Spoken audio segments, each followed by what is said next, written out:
Hello, everybody. It's Zavarafth. It's obviously Zavarafth if you look at the whatever. And today we're going to be talking about retro games, because I don't really have many good video ideas. And while I think about some, we're going to be talking about retro gaming. Yeah. So thanks for clicking on the video. I hope you really enjoyed this video, because I put a lot of work into it. So I'm just gonna cut. I don't have a good segue. I'm just gonna cut into the video. Okay, I think it's really important that before we do any of this, we have to establish what a retro game is. I think that's really important. That's the first thing we do. A retro game, for me, I would consider anything of the generation where the Xbox was introduced, the PS2 and GameCube generation. Also, it had Game Boy Advance. I'd consider that and anything below it retro. I'd also consider DS, just because a lot of retro gaming emulators use DS, but I guess it's not really retro. So anything before then.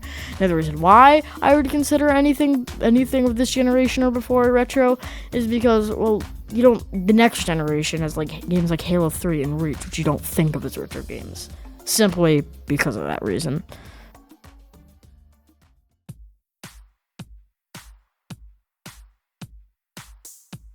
Something really big within the retro gaming scene is emulation. That's where you're gonna find a lot of retro gaming. In fact, that's where most people do a lot of their retro gaming.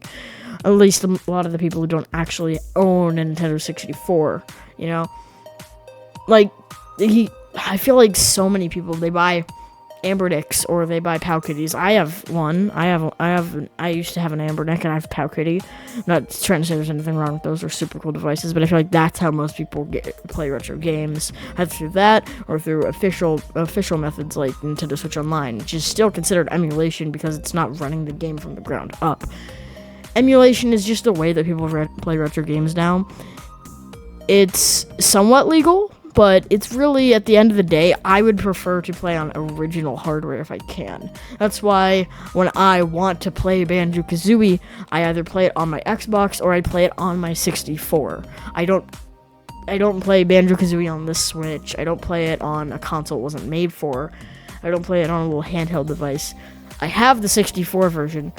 I prefer to play it on the 64 because the natural, when a system is made to play this game, when a game is made to run on this system, it runs best on this system. Maybe not in terms of frame rate, but I can guarantee the controls will feel a lot more natural on the original console than on a remake or a remaster or a port. I can guarantee it.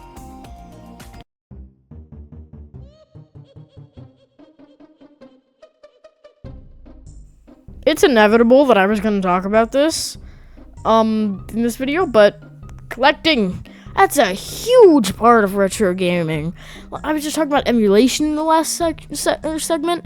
No, that's how a lot of people play it. The people who play real, authentic systems, they probably collect retro games. Collecting retro games is so fun. I don't do it a ton. I don't have the money or the budget to go out and buy loads of games for a 64 or loads of games for my Game Boys. Wait, didn't I? Yeah, I sold those, but whatever. I don't go out of my way to try to buy loads of games. I know a lot of people do, and I would like to, but I have other expenses. But you get the point. It's so fun being able to be like, wow, look, I have this little collection of Wii games, or I guess it's not really retro games, but having a little collection of games. It feels so nice to go to a store and be like, I don't have that in my collection. That's a game I really want. And then you pick up Smash Bros. Or you pick up Banjo-Kazooie, you pick up Mario Kart, or you could pick up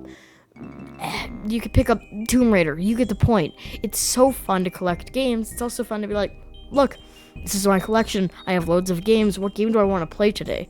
That's so fun to have a little mini collection of games. I don't know. I keep saying the same thing over and over again, but that's because it's true. I also know a lot of people really invest a lot of their money the game collection. I mean, have you seen some of those really big game collections out there? I mean, look at Scott the Woz. Have you seen how big his game room is and how many games he has? Like, he has to literally keep some of his games in other rooms. That's kind of crazy. He can't just have one room for gaming. He has to have multiple rooms to store all of his games because he collects so many. I mean, I feel like at that point you feel disconnected from your collection, but still, it's just such a nice idea.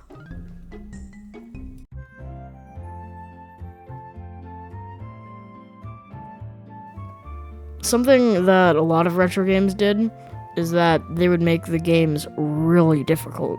Like, they would make it so it's really hard to beat every level in your game. I want to pass Spiral Mountain. Guess what? Well, not Spiral Mountain. Spiral Mountain's a bad example.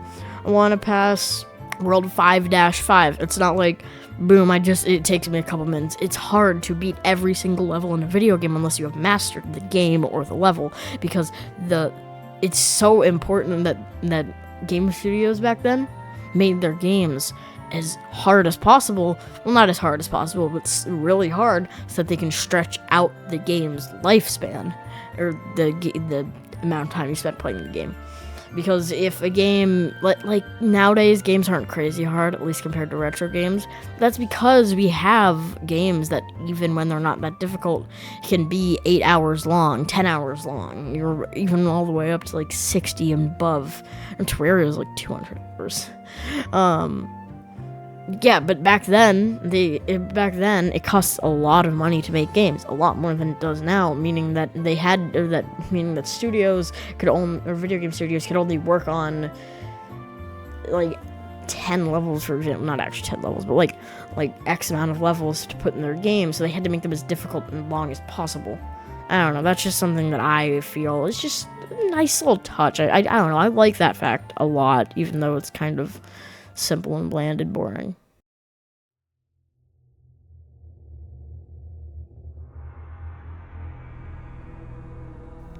Now we're getting around to one of the main reasons people play retro games. It's purely for nostalgia's sake. A lot of people grew up on Mario for the NES, or grew up on Tetris, or you get the point. A lot of people grew up on old retro games, and they have so much nostalgia for them. That's when they go back and they play these games, it reminds them of a better time. Or, well, you get the point. I think you know what nostalgia is. We've all felt nostalgic for one thing or another. Video games are video games can get nostalgic so easily. For example, Banjo-Kazooie just makes me, it's just such a happy game that makes me feel good. But part of that reason is just because the game's amazing. Another part of the reason is because I have so much nostalgia for that game. Even though it wasn't from my time, I grew up playing a lot of really old games. That's what I grew up playing them. And so Banjo-Kazooie was it's my favorite game of all time, partially because of nostalgia. It's such a crucial factor in why a lot of people love retro games. Therefore, nostalgia is a really important part of retro gaming in general.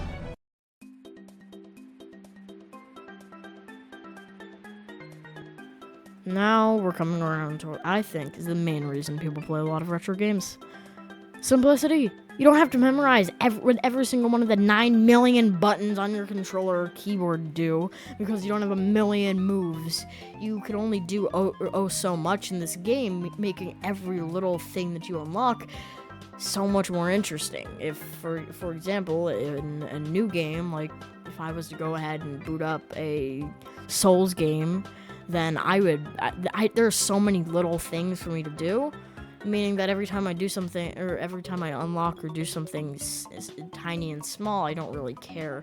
But in retro games, there's only so much stuff that you can unlock, and that there are only so many worlds that you can run around in, making every single one of them feel so important and so beautiful. And and you're not loaded up with a million different attack moves, with a million different things you have to do at one time. And a lot of retro games are just so simple, and anyone can pick them up and play them. Not anyone, but you get the point. Most people who play video games can pick up a lot of retro games and play them. Doesn't change the fact they're hard, but you can still definitely get by playing them and not have to worry about, I don't know what to do right here. But as of in games now, it's just there's not a lot of that.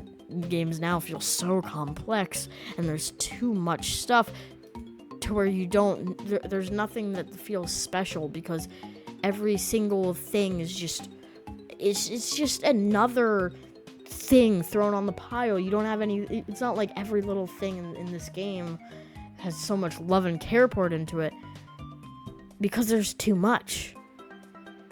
There is beauty in simplicity. I've said it before, I'll say it again. I haven't said it before on this channel, but I have in my life. There is beauty in simplicity. And that's why a lot of people play retro games.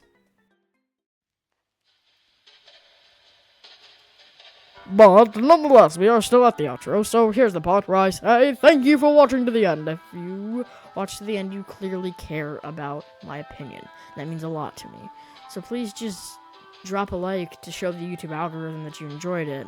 Make sure to subscribe if you enjoy this type of content and want to see it every week. And obviously hit the ring-a-ling-a-ding bell to get notified every time I upload new videos, so that you can always get notified every time I upload new videos, just like this one. And drop a comment. Tell me what I did wrong. Tell me that I'm stuttering too much. Engage with the video, please. It helps me out a lot, and I would really appreciate it. I also reply to everybody's comments, so thank you so much. See you next time. Goodbye.